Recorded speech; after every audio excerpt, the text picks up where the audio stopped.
Floober is an excellent app to use on Google Sheets to grade form responses from students.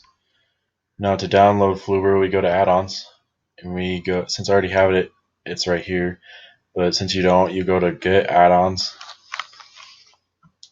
and sometimes it'll pop up at the top of the screen. Otherwise you can scroll through it, or you can search in the search bar. So let's click on it. And since I already have it, it says manage, but since you don't have it, it'll be a blue icon that says free. You click on it and then you hit allow, and then it'll download it for you.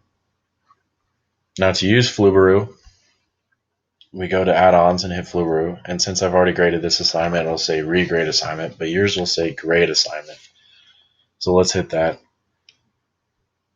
And it pops up with grading step 1, and that's identifying question or grading options.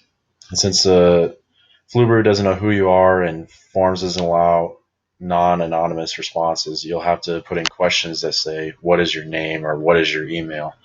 That can help identify who you are. And since we do that, we can't really grade it, so we set it as identify student for those 2 questions. Now, for the other questions, we can select skip grading, or we can do normal grading where Flubaroo grades it automatically based on your key, or you can grade by hand.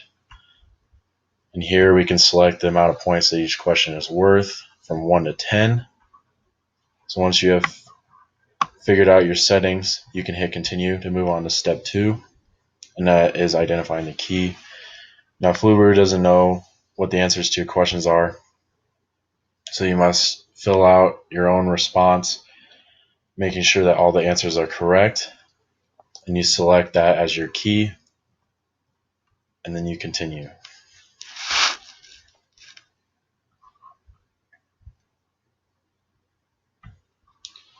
Now that you have reached this screen, we can see that all the people's grades are posted. So here we have the total number of points that each question is worth, or that each student scored. And we see the percentage that they scored, and then we see the number of times they submitted the quiz. Up here we see the points possible, the average amount of points scored on the quiz, total number of submissions, and we also see the number of low scoring questions. Now here, email grade, there's nothing there because I have not emailed their grade to them yet. Here we can see on each question how many points each student scored on each question. Now you may notice that this question highlighted orange. That is because students did not answer above 60% on that question. That means that less than 60% of the class answered incorrect, that means that less than 60% of the class answered correctly on that question. You may also notice that some of the names are in red. That means those students scored less than 70% on their quizzes. As you may see here, that we have 0, 66, 33, and 66. All those are less than 70%, so that their names show up red. Now, let's go back to the email grade here. Since none of them have been shared, we can do that. Let's go to add-ons, and we can go to Flubaroo, and we go to share grades.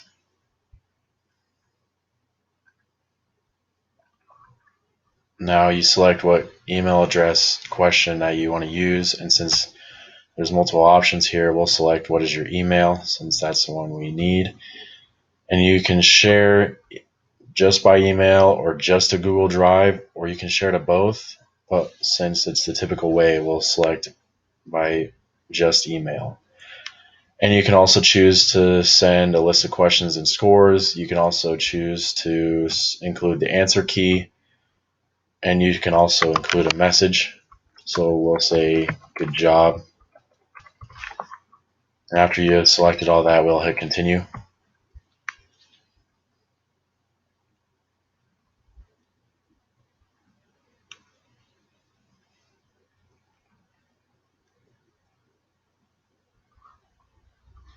And now it says we have 7 grades that were successfully shared. 1 grade was not shared due to invalid or blank email addresses, and that is the one at the top.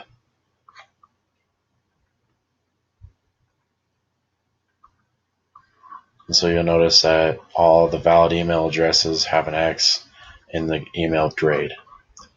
We can also create a report by going to add-ons in the Flubaroo, and we can view a report of the scores.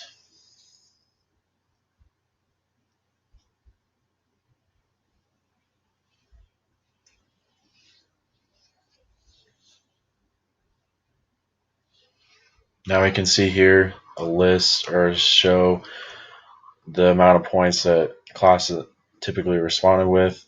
So we see that one submission had 0 points, one had 2, 2 had 4, 3 had 5, and 1 had 6. And that just provides a general summary of how the class scored. And we can email this to myself, but we won't do that. Next,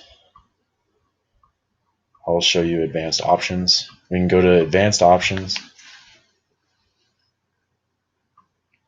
And here we can change the percentage at which the scores are highlighted in red. So if you're a school that works with 60 as a passing grade, you can select that, but we'll keep it at the default 70. And we can also toggle whether or not AutoGrade will process only a student's most recent submission. So if a student submits it, AutoGrade will submit that one only and grade it. We can also allow for extra credit when assigning points to questions. We can toggle whether or not we want to show additional grading options in step 1 of grading. We can also say when using grading questions by hand, we can auto advance into the next question. That is if we have multiple questions with that option selected. And we can also include a return address when emailing grades so that students can respond with questions or concerns rather than having the no reply address so that they can't respond. And now we go back to add-ons, we go to Flubaroo, we go to advanced again. We can enable AutoGrade.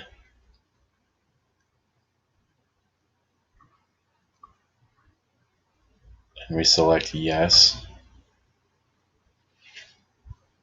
Now to do this, you do your typical step 1 options again, where you select the grading and points. You continue, and then you select your key, and you hit continue, and then you can share the grades. And we do the same thing as what we did last time, where we select good job as the message, and we hit continue. So now when someone submits their response, their response will automatically be graded in this form. Now we go back to add-ons, and we can disable AutoGrade.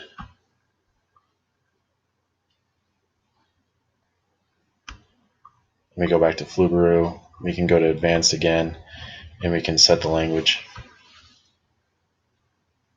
So if you want to use a different language other than English, we can select that and choose whatever language you want to use. So let's go back to English since we're English, and we'll hit continue.